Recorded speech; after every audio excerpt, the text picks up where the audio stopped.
naman kaza a baka. Shi mai gidan nan na ni wannan abin ya fara isa ta. A ce kullum idan Alhaji ya baka nama sai mai gida ya je ya dauko abokanin su zauna su cinye naman nan ina ji ina kallon. Kullum sai dai in dinga hadiyar yawo. Kai ni wannan abu fa na fara gajiya fa gaskiya na fara gajiya. Kai da sake. Ai yau kawai zan yi maganin matsalar nan. Yau kawai maganin wanga matsala zan yi gaskiya. Assalamu alaikum.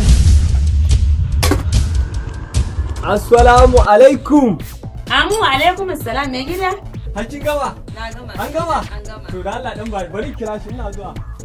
Assalamu alaikum. Amu alaikum assalam. Amarya a duniya. Na an san da. Ya barka ne. Yawa sai.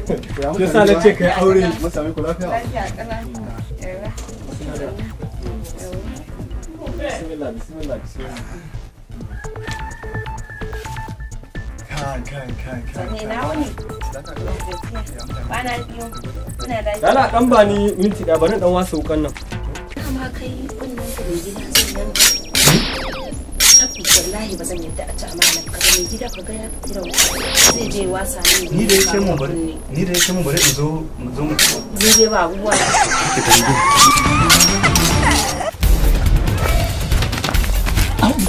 Abokin da ba. Me gida? Kai ya zauna ya ci naman ya. Ban gane ba. Ka gani? Ya ya Allah bana.